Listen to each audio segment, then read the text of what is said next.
ਇਸ ਲਈ ਸਾਡੇ ਸਭ ਕੁਝ ਹੀ ਪਲ ਪਲ ਹੀ ਬਦਲਦਾ। ਔਰ ਕਿਸੇ ਨੇ ਠੀਕ ਕਿਹਾ, ਉਹਨੇ ਕਿਹਾ ਜੀ ਗੌਰਮੈਂਟ, ਉਹ ਕਹਿੰਦਾ ਜੀ ਕੀ ਮਤਲਬ ਹੈ, ਕਹਿੰਦਾ ਜੀ ਜਿਹੜਾ ਮਿੰਟ ਮਿੰਟ ਤੇ ਗੌਰ ਕਰੇ ਕਿ ਬਈ ਉੱਥੇ ਤਾਂ ਹਰ ਪਲ ਹਰ ਮਿੰਟ ਜਿਹੜਾ ਉਹ ਸਿਨੈਰੀਓ ਬਦਲਦਾ ਰਹਿੰਦਾ ਹੈ। ਹੁਣ ਉਹਨਾਂ ਦੇ ਕੋਲ ਤਾਂ ਨਾ ਉਹਨੇ ਸਾਧਨ ਨੇ ਨਾ ਦੂਸਰਾ ਵੀ ਆਮ ਜਦੋਂ ਰੈਲੀਆਂ 'ਚ ਲੋਕ ਇਕੱਠੇ ਹੁੰਦੇ ਸੀ ਲੱਖਾਂ, ਇੱਕ ਵੇਵ ਵੀ ਬਣਦੀ ਹੈ ਲੋਕਾਂ 'ਚ ਹੁੰਦਾ ਸੀ ਦੇਖੋ ਜੀ ਉੱਥੇ ਇੰਨੇ ਆਏ ਤਾਂ ਇਹਨਾਂ ਦਾ ਤਖਤਾ ਪਲਟਿਆ ਜਾਣ। ਸੋ ਉਹਨਾਂ ਨੇ ਉਹਨਾਂ ਤੋਂ ਉਹ ਵੈਪਨ ਵੀ ਰੈਲੀਆਂ ਕਰ, ਹਾਲਾਂ ਬਹਾਨਾ ਕੋਵਿਡ-19 ਦੀ ਹੈ, ਪਰ ਮੋਦੀ ਜਦੋਂ ਆਪ ਤੁਰਿਆ ਫਿਰਦਾ ਹੈ ਸਾਰੇ ਹੁਣ ਤੱਕ ਵੀ, ਉਦੋਂ ਕਿੱਥੇ ਗਏ? ਪਰ ਇੱਥੇ ਇਲੈਕਸ਼ਨ ਕਮਿਸ਼ਨ ਨੂੰ ਵਰਤ ਲਿਆ ਗਿਆ ਜੀ ਤੁਸੀਂ ਇਹ ਨਹੀਂ ਕਰਨਾ, ਪਰ ਅਸੀਂ ਬਾਕੀ ਸਟੇਟਾਂ ਦੀ ਗੱਲ ਨਹੀਂ ਕਰਾਂਗੇ। ਹੁਣ ਇਸ ਸਾਰੇ ਦੇ ਚਲਦਿਆਂ ਵੀ ਇਹ ਕਿੰਨਾ ਵੱਡਾ ਹੈ, ਇਸ ਨੂੰ ਉਹ ਸਿੱਖ ਕੌਮ ਨੂੰ ਐਜ਼ ਏ ਖਤਰਾ ਦੇਖਦੇ ਨੇ, ਡੇਂਜਰ ਦੇਖਦੇ ਨੇ, ਔਰ ਕਿਵੇਂ ਨੈਗੇਟਿਵਿਟੀ ਹੈ। ਅਸੀਂ ਉਹ ਮੋਦੀ ਦੀ ਗਿਮਿਕ ਦੇਖੀ ਔਰ ਅਜੇ ਉਹਨੂੰ ਪੂਰਾ ਰਿੜਕ ਰਹੇ ਨੇ, ਜਿਹੜੀ ਉਹ ਪੂਰੀਆਂ ਧਮਕੀਆਂ ਜੈਨੋਸਾਈਡ ਦੀਆਂ ਸਿੱਖਾਂ ਨੂੰ ਇਹ ਵੋ, ਕਿ ਪੰਜਾਬ ਨੇ ਹਿੰਦੂ ਤਵੀਆਂ ਦੇ ਰੱਥ ਪਹਿਲਾਂ ਵੀ ਰੋਕੇ 2014 2019 ਹਿਸਟਰੀ 'ਚ ਪੰਜਾਬ ਨੇ ਜ਼ਾਬਰਾਂ ਨੂੰ ਜਿਹੜਾ ਉਹ ਪੜ੍ਹਨੇ ਪਾਇਆ।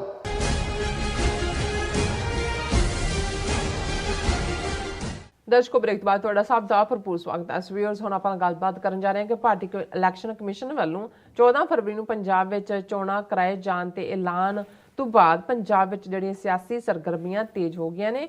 ਸੋ ਕਿਸਾਨ ਜਥੇਬੰਦੀਆਂ ਚੋਣਾਂ ਲੜਨ ਦੇ ਮੁੱਦੇ ਤੇ ਇਕੱਠੀਆਂ ਹੋ ਰਹੀਆਂ ਨੇ।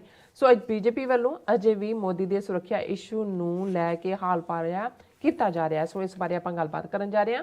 ਸੋ ਅਸੀਂ ਚਾਹਾਂਗੇ ਕਿ ਤੁਸੀਂ ਨਾਲ ਇਸੇ ਤਰ੍ਹਾਂ ਬਣੇ ਰਹਿਣਾ। ਦੇਖਣ ਸੁਣ ਲਈ ਲਿਖਣ ਲਈ ਤੁਹਾਡਾ ਸਭ ਦਾ ਬਹੁਤ ਬਹੁਤ ਸ਼ੁਕਰੀਆ ਜੀ। ਡਾਕਟਰ ਸਾਹਿਬ ਕੀ ਕਹਿਣਾ ਚਾਹੋਗੇ? ਦੇਖੋ ਵੈਸੇ ਤਾਂ ਪੰਜਾਬ ਹਮੇਸ਼ਾ ਇੱਕ ਵੋਲੇਟਾਈਲ ਸਿਚੁਏਸ਼ਨ 'ਚ ਰਿਹਾ। ਹਿਸਟਰੀ ਦਾ ਸਾਰਾ ਹੀ ਪਾਰਟ ਤੁਸੀਂ ਦੇਖੋ, ਹਜ਼ਾਰਾਂ ਸਾਲਾਂ ਦਾ ਇਤਿਹਾਸ, ਤੇ ਕਿਉਂਕਿ ਜਿਹੜਾ ਮਗਰਬ ਦਾ ਦਰਵਾਜ਼ਾ ਵੈਸਟਰਨ ਕੋਰੀਡੋਰ, ਉਹ ਦਰਾ ਖੈਬਰ ਔਰ ਉਹ ਸਾਰਾ ਖਿੱਤਾ, ਉਸ ਰਾਹੀਂ ਸਾਰੇ ਹਮਲਾਵਰ ਇਸ 5 ਦਰਿਆਵਾਂ ਦੀ ਧਰਤੀ 'ਤੇ ਆਉਂਦੇ ਸੀ ਔਰ ਇੱਥੋਂ ਹੀ ਅੱਗੇ ਨਿਕਲ ਕੇ ਜਾਂਦੇ ਸੀ। ਸੋ ਜਿਹੜੀਆਂ ਅਲੈਗਜ਼ੈਂਡਰ ਦੇ ਜ਼ਮਾਨੇ ਤੋਂ ਜਾਂ ਉਸ ਤੋਂ ਵੀ ਪਹਿਲਾਂ ਜਿਹੜੇ ਟਰਾਈਬ ਕਬੀਲੇ ਆਉਂਦੇ ਰਹੇ, ਇਹੀ ਮੇਨ ਦਰਵਾਜ਼ਾ ਸੀ ਔਰ ਇਹ ਵਰਤਾਰਾ ਜਾਰੀ ਰਿਹਾ 18ਵੀਂ ਸਦੀ 'ਚ ਤਾਂ ਕਾਫੀ ਇਸ ਹੱਦ ਤੱਕ ਪਹੁੰਚਿਆ ਜਦੋਂ ਕਿ ਬਾਬਾ ਬੁੱਲੇ ਸ਼ਾਹ ਇਹ ਕਹਿਣ 'ਤੇ ਜਿਹੜੇ ਨੇ ਉਹਨਾਂ ਨੇ ਕਿਹਾ ਕਿ ਖਾਧਾ ਪੀਤਾ ਲਾਏ ਦਾ ਰਹਿੰਦਾ ਅਹਿਮਦ ਸ਼ਾਹ ਦਾ, ਜੀ ਕਿ ਭਾਈ ਜੋ ਮਰਜ਼ੀ ਖਾ ਪੀ ਲਓ। ਸੋ ਹੁਣ ਵੀ ਬਹੁਤ ਵਾਰੀ ਜਦੋਂ ਅਸੀਂ ਸਾਊਥ ਦੀਆਂ ਇੰਡੀਅਨ ਸਟੇਟਾਂ ਜਾਂ ਸਬ ਕੰਟੀਨੈਂਟ ਦੀਆਂ ਸਾਊਥ ਨੂੰ ਦੇਖਦੇ ਹਾਂ, ਜਿਹੜੇ ਸਮੁੰਦਰਾਂ ਦੇ ਨਾਲ ਨਾਲ ਤੁਹਾਨੂੰ ਬੜੇ ਉਹ ਸ਼ਾਂਤ ਮਿਜ਼ਾਜ ਲੋਕ ਔਰ ਉਹਨਾਂ ਦੀਆਂ ਕਈ ਮਾਮਲਿਆਂ 'ਚ ਪ੍ਰੋਗਰੈਸ ਵੀ ਜਿਹੜੀ ਲੱਗਦੀ ਹੁੰਦੀ ਹੈ ਕਿ ਵੀ ਇਹਨਾਂ ਦਾ ਤਹਿਜ਼ੀਬ ਜਾਂ ਦੂਜੇ 'ਚ ਕੀ ਹੋਇਆ। ਅਤੇ ਬਹੁਤ ਵਾਰ ਅਸੀਂ ਪੰਜਾਬ 'ਚ ਇਸ ਨਾਲ ਜਦੋਂ ਕੰਪੇਅਰ ਕਰਨ ਦੀ ਕੋਸ਼ਿਸ਼ ਕਰਦੇ ਹਾਂ, ਦੋਵੇਂ ਹੀ ਪੰਜਾਬ ਹੋਣ ਉਸ ਪਾਸੇ, ਫਿਰ ਇਸ ਗੱਲ ਦਾ ਧਿਆਨ ਰਹੇ ਕਿ ਉਹ ਤਾਂ ਸਮੁੰਦਰਾਂ ਦੇ ਕੰਢੇ ਬੈਠੇ ਸਦੀਆਂ ਤੋਂ ਕਾਮ ਪੀਸ, ਉਹਨਾਂ ਨੂੰ ਤਾਂ ਕੋਈ ਡਿਸਟਰਬ ਹੀ ਨਹੀਂ ਸੀ ਕਰਦਾ। ਇੱਥੇ ਤਾਂ ਹਰ ਚੜ੍ਹਦੇ ਵਰ੍ਹੇ 'ਚ ਜਿਹੜਾ ਹੈ ਤਾਂ ਕਈ ਵਾਰੀ ਸਾਲ 'ਚ ਜ਼ਿਆਦਾ ਵਾਰ ਵੀ ਹਮਲਾਵਰ ਔਰ ਦੂਜੇ ਉਹ ਆ ਕੇ ਅਪਸੈਟ ਕਰਦੇ ਸੀ। ਸੋ ਜਿੰਨਾ ਪੰਜਾਬ ਦੀ ਧਰਤੀ ਦੇ ਲੋਕ ਕਿਸੇ ਐਮਰਜੈਂਸੀ ਸਿਚੁਏਸ਼ਨ ਨੂੰ ਲੌਂਗ ਟਰਮ ਨਾਲ ਸਾਡੀ ਪਲੈਨਿੰਗ ਹੁੰਦੀ ਹੈ, ਐਡਹੌਕਿਜ਼ਮ ਇੱਥੋਂ ਹੀ ਆਇਆ। ਕਿਉਂਕਿ ਜਦੋਂ ਤੱਕ ਤੁਹਾਨੂੰ ਕੋਈ ਸਦੀਆਂ ਸਟੇਬਿਲਿਟੀ ਦੀਆਂ ਨਾ ਮਿਲਣ ਅਤੇ ਤੁਸੀਂ ਨਾ ਉਹ ਤਹਿਜ਼ੀਬ ਡਿਵੈਲਪ ਹੁੰਦੀ ਹੈ, ਨਾ ਤੁਹਾਡਾ ਇੱਕ ਬੈਲੈਂਸ ਹੁੰਦਾ, ਨਾ ਤੁਹਾਡੀ ਉਹ ਪਲੈਨਿੰਗ ਹੁੰਦੀ ਹੈ। ਇਸ ਲਈ ਸਾਡੇ ਸਭ ਕੁਛ ਹੀ ਪਲ ਪਲ ਹੀ ਬਦਲਦਾ। ਔਰ ਕਿਸੇ ਨੇ ਠੀਕ ਕਿਹਾ, ਉਹਨੇ ਕਿਹਾ ਜੀ ਗੌਰਮੈਂਟ, ਉਹ ਕਹਿੰਦਾ ਜੀ ਕੀ ਮਤਲਬ ਹੈ, ਕਹਿੰਦਾ ਜੀ ਜਿਹੜਾ ਮਿੰਟ ਮਿੰਟ ਤੇ ਗੌਰ ਕਰੇ ਕਿ ਬਈ ਉੱਥੇ ਤਾਂ ਹਰ ਪਲ ਹਰ ਮਿੰਟ ਜਿਹੜਾ ਉਹ ਸਿਨੈਰੀਓ ਬਦਲਦਾ ਰਹਿੰਦਾ ਹੈ। ਹੁਣ ਪੰਜਾਬ ਦੇ ਵਿੱਚ ਜ਼ਾਹਰ ਹੈ ਕਿ ਜਿਹੜਾ ਚੋਣਾਂ ਦਾ ਬਿਗਲ ਵੱਜ ਗਿਆ। ਬੇਸ਼ੱਕ ਚੋਣਾਂ ਤਾਂ ਯੂਪੀ 'ਚ, ਪੰਜਾਬ 'ਚ, ਗੋਆ 'ਚ, ਮਨੀਪੁਰ, ਉੱਤਰਾਖੰਡ 5 ਸਟੇਟਾਂ 'ਚ ਹੋ ਰਹੀਆਂ ਨੇ ਔਰ 14 ਫਰਵਰੀ ਪਹਿਲੇ ਸਟੈਪ ਤੋਂ ਲੈ ਕੇ ਮਿਡ ਮਾਰਚ ਤੱਕ ਰਿਜ਼ਲਟ ਮਾਰਚ ਹੋਣੇ ਨੇ। ਪਰ ਪੰਜਾਬ 'ਚ 14 ਫਰਵਰੀ ਦਾ ਐਲਾਨ ਦਾ ਮਤਲਬ ਇਹ ਹੈ ਕਿ ਹਫ਼ਤੇ ਦਾ ਵਿੱਚ ਰਹਿ ਗਏ 4। 15 ਜਨਵਰੀ ਤੱਕ ਵੈਸੇ ਵੀ ਪਾਬੰਦੀ ਲਾ ਦਿੱਤੀ, ਕੋਈ ਵੱਡੀਆਂ ਰੈਲੀਆਂ ਨਹੀਂ ਹੋ ਸਕਦੀਆਂ ਕਿਉਂਕਿ ਹੁਣ ਤੁਸੀਂ ਦੇਖੋ ਵੀ ਇਲੈਕਸ਼ਨ ਕਮਿਸ਼ਨਰ ਨੂੰ ਤਾਂ ਕਾਬੂ ਕੀਤਾ ਹੋਇਆ RSS ਨੇ। ਉਹ ਜਦੋਂ ਉਹਨਾਂ ਨੇ ਕਿਹਾ ਵੀ ਰੈਲੀਆਂ ਨਹੀਂ ਹੋਣਗੀਆਂ, ਤੁਸੀਂ ਸੋਸ਼ਲ ਮੀਡੀਆ ਦਾ ਕਰੋ, ਤੇ ਆਲਰੇਡੀ ਜਿਸ ਲੈਵਲ ਦੇ ਉੱਤੇ ਜੇ ਯੂਪੀ ਔਰ ਈਵਨ ਪੰਜਾਬ 'ਚ ਵੀ, ਯੂਪੀ 'ਚ ਖਾਸ ਤੌਰ 'ਤੇ ਅਸੀਂ ਦੇਖਿਆ ਕਿੰਨੇ ਹਜ਼ਾਰ ਉਹ LSD ਕੇ ਕੀ ਸਕਰੀਨਾਂ ਲੱਗਣਗੀਆਂ। BJP ਦਾ 6500 ਵਰਕਰ ਉਹਨਾਂ ਨੇ ਵਾਰ ਹਾਊਸ ਟਾਈਪ ਜਿਹੜੇ ਨੇ ਆਪਣੇ ਬਣਾ ਲਏ, WhatsApp ਗਰੁੱਪ ਹਜ਼ਾਰਾਂ ਦੀ ਗਿਣਤੀ 'ਚ, ਕਿਵੇਂ ਕੀ ਹੈ। ਹੁਣ ਇਹ ਵੀ ਉਹਨਾਂ ਨੇ ਇਲੈਕਸ਼ਨ ਕਮਿਸ਼ਨ ਨੇ ਐਡਵਾਂਟੇਜ ਦੇਣ ਲਈ ਕੀਤਾ ਹੈ ਕਿ ਜਿਹੜੇ ਕਾਮਨ ਜਿਹੜੇ ਬੀਜੇਪੀ ਦੀ ਵਿਰੋਧੀ ਧਿਰ ਹੈ, ਜਿਵੇਂ ਯੂਪੀ ਦੇ ਵਿੱਚ ਸੋਸ਼ਲਿਸਟ ਪਾਰਟੀ, ਯਾਦਵ ਕਾਫੀ ਪ੍ਰੋਮੀਨੈਂਟ, ਜਾਂ ਪੰਜਾਬ ਦੇ ਵਿੱਚ ਚੈਲੰਜ ਹੋ ਰਿਹਾ ਸੀ, ਹੁਣ ਉਹਨਾਂ ਦੇ ਕੋਲ ਤਾਂ ਨਾ ਉਹਨੇ ਸਾਧਨ ਨੇ ਨਾ ਦੂਸਰਾ ਵੀ ਆਮ ਜਦੋਂ ਰੈਲੀਆਂ 'ਚ ਲੋਕ ਇਕੱਠੇ ਹੁੰਦੇ ਸੀ ਲੱਖਾਂ, ਇੱਕ ਵੇਵ ਵੀ ਬਣਦੀ ਹੈ ਲੋਕਾਂ 'ਚ ਹੁੰਦਾ ਸੀ ਦੇਖੋ ਜੀ ਉੱਥੇ ਇੰਨੇ ਆਏ ਤਾਂ ਇਹਨਾਂ ਦਾ ਤਖਤਾ ਪਲਟਿਆ ਜਾਣਾ। ਸੋ ਉਹਨਾਂ ਨੇ ਉਹਨਾਂ ਤੋਂ ਉਹ ਵੈਪਨ ਵੀ ਰੈਲੀਆਂ ਕਰ, ਹਾਲਾਂ ਬਹਾਨਾ ਕੋਵਿਡ-19 ਦੀ ਹੈ, ਪਰ ਮੋਦੀ ਜਦੋਂ ਆਪ ਤੁਰਿਆ ਫਿਰਦਾ ਹੈ ਸਾਰੇ ਹੁਣ ਤੱਕ ਵੀ, ਉਦੋਂ ਕਿੱਥੇ ਗਏ ਕੋਵਿਡ ਦੀਆਂ ਰਿਸਟ੍ਰੇਂਟ? ਜੇ ਫਿਰੋਜ਼ਪੁਰ 'ਚੋਂ ਲੱਖ ਬੰਦੇ ਨੂੰ ਉਹਨੇ ਐਡਰੈਸ ਕਰਨਾ ਸੀ, ਜਿੱਥੋਂ ਯੂਪੀ 'ਚੋਂ ਕਰਦਾ ਆਇਆ ਉਹ ਬਨਾਰਸ ਤੋਂ ਲੈ ਕੇ ਦੂਜੇ ਤੱਕ, ਉੱਥੇ ਤੁਸੀਂ ਦੇਖ ਲਓ ਕਿੰਨੀ ਕੁ ਸੋਸ਼ਲ ਡਿਸਟੈਂਸਿੰਗ ਹੈ। ਪਰ ਇੱਥੇ ਇਲੈਕਸ਼ਨ ਕਮਿਸ਼ਨ ਨੂੰ ਵਰਤ ਲਿਆ ਗਿਆ ਜੀ ਤੁਸੀਂ ਇਹ ਨਹੀਂ ਕਰਨਾ। ਪਰ ਅਸੀਂ ਬਾਕੀ ਸਟੇਟਾਂ ਦੀ ਗੱਲ ਨਹੀਂ ਕਰਾਂਗੇ।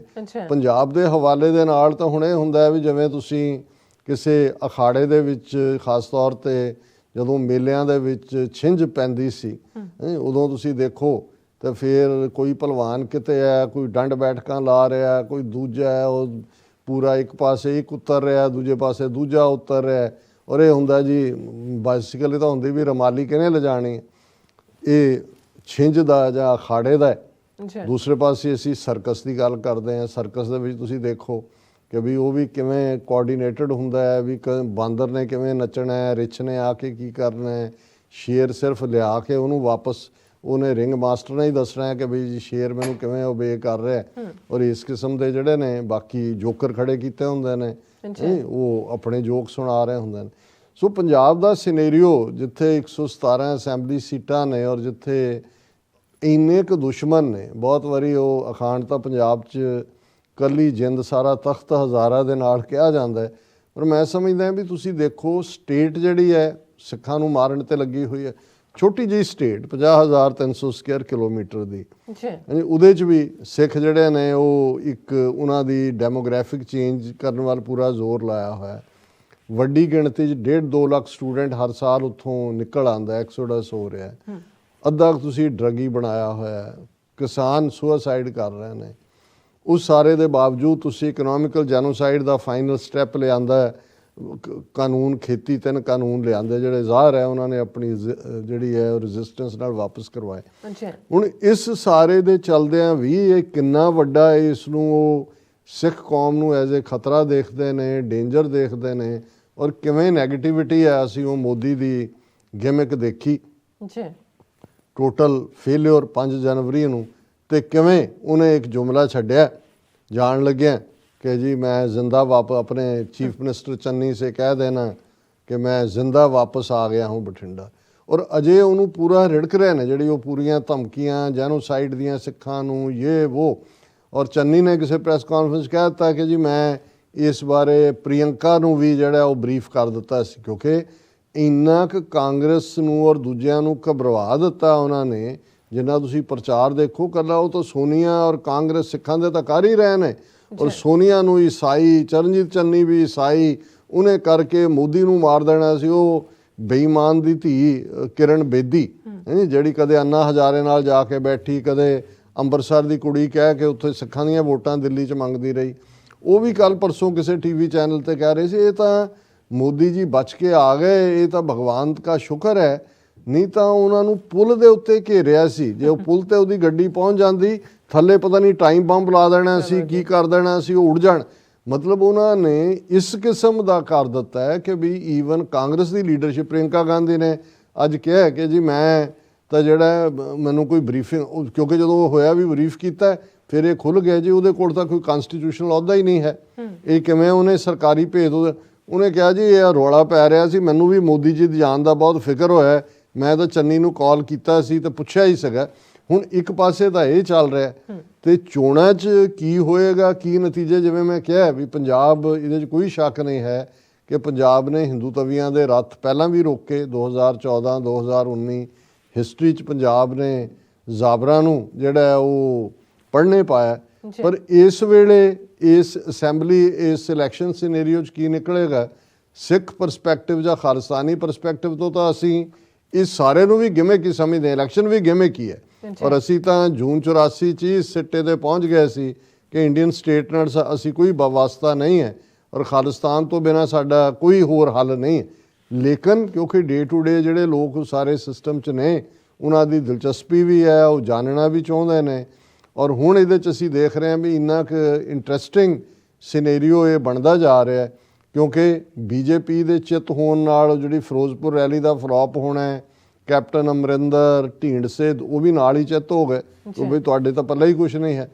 ਹੁਣ ਦੂਸਰੇ ਪਾਸੇ ਕਿਸਾਨ ਜਥੇਬੰਦੀਆਂ ਰਾਜੇਵਾੜ ਐਂਡ ਕੰਪਨੀ ਜਿਨ੍ਹਾਂ ਨੇ ਇੱਕ ਸਟੇਜ ਤੇ ਗੁਰਨਾਮ ਸਿੰਘ ਚੜੂਨੀ ਨੂੰ ਸਸਪੈਂਡ ਕਰ ਦਿੱਤਾ ਸੀ ਹਫ਼ਤੇ ਲਈ ਆਪਣੇ ਉਸ ਗਰੁੱਪ ਚੋਂ ਕਿ ਜੀ ਉਹ ਕਹਿੰਦਾ ਮੈਂ ਪੰਜਾਬ ਦੀਆਂ ਚੋਣਾਂ ਲੜਨੀਆਂ, ਉਹਨੇ ਮਿਸ਼ਨ ਪੰਜਾਬ ਡਿਕਲੇਅਰ ਕੀਤਾ ਸੀ। ਹੁਣ ਉਹਨਾਂ ਨੇ 22 ਜਥੇਬੰਦੀਆਂ ਨੇ ਤਾਂ ਪਹਿਲਾਂ ਹੀ ਜਿਹੜਾ ਸੰਯੁਕਤ ਸਮਾਜ ਮੋਰਚਾ ਬਣਾ ਕੇ ਚੋਣਾਂ ਲੜਨ ਦਾ ਫੈਸਲਾ ਕੀਤਾ ਸੀ।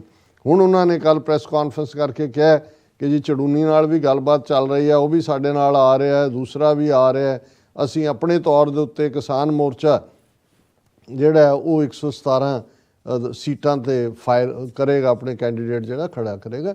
ਸੋ ਆਉਣ ਵਾਲੇ ਦਿਨਾਂ 'ਚ ਅਸੀਂ ਇਸ ਦੇ ਉੱਤੇ ਹੋਰ ਵੀ ਗੱਲਬਾਤ ਕਰਾਂਗੇ, ਕਿਉਂਕਿ ਜੋ ਸਿਨੈਰੀਓ ਐਮਰਜ ਹੋ ਰਿਹਾ। ਲੇਕਿਨ ਇਹ ਅਗੇਨ ਇਵੇਂ ਹੀ ਹੈ ਕਿ ਤੁਸੀਂ ਭੰਬਲ ਭੂਸਾ ਪਾ ਕੇ ਰੱਖੋ। ਇਸ ਵੇਲੇ ਇੰਨਾ ਕੁ ਭੰਬਲ ਭੂਸਾ ਹੈ ਕਿ ਜੇ ਅੱਜ ਐਕਸਪਰਟ ਬੜਤ ਦੇ ਰਹੇ ਹੁੰਦੇ ਨੇ ਕੇਜਰੀਵਾਲ ਦੀ ਪਾਰਟੀ ਨੂੰ ਕਿ ਜੀ ਰਾਜੇਵਾਲ ਜਾ ਰਿਹਾ ਹੈ, ਕੇਜਰੀਵਾਲ ਆਮ ਆਦਮੀ ਪਾਰਟੀ ਰਾਜੇਵਾਲ ਨੂੰ ਚੀਫ ਮਿਨਿਸਟਰ ਫੇਸ ਹੋਏਗਾ, ਤੇ ਅਗਲੇ ਕੱਲ ਅਸੀਂ ਦੇਖ ਰਹੇ ਹਾਂ ਕਿ ਰਾਜੇਵਾਲ ਬੈਠਾ ਹੈ ਕੇਜਰੀਵਾਲ ਕਰੋੜਾਂ ਰੁਪਈਏ ਲੈ ਕੇ ਟਿਕਟਾਂ ਦਿੰਦਾ। ਇਹ ਸਭ ਇਹ ਟ੍ਰੈਡੀਸ਼ਨਲ ਪਾਰਟੀਆਂ ਸੀ, ਸਭ ਨੂੰ ਹਰਾਣਾ। ਸੋ ਉੱਥੇ ਹਰ ਗੌਰਮੈਂਟ ਹੈ, ਅਜੇ ਤਾਂ ਗੌਰਮੈਂਟ ਬਣੀ ਨਹੀਂ, ਬਣਨ ਤੋਂ ਪਹਿਲਾਂ ਵੀ ਵੈਸੇ ਮਿੰਟ ਤੇ ਗੌਰ ਹੋ ਰਿਹਾ, ਪਰ ਅਸੀਂ ਇਸ ਟੌਪਿਕ ਤੇ ਫਿਰ ਵੀ ਗੱਲ ਕਰਦੇ ਰਹਾਂਗੇ। ਜੀ ਡਾਕਟਰ ਸਾਹਿਬ ਤੁਹਾਡਾ ਬਹੁਤ ਬਹੁਤ ਸ਼ੁਕਰੀਆ। ਸੋ ਇੱਥੇ ਲੈਣੇ ਬ੍ਰੇਕ। ਵਿਊਅਰਸ ਤੁਸੀਂ ਕਿਤੇ ਨਹੀਂ ਜਾਣਾ, ਮਿਲਦੇ ਹਾਂ ਆਫਟਰ ਦਿਸ ਸ਼ਾਰਟ ਬ੍ਰੇਕ।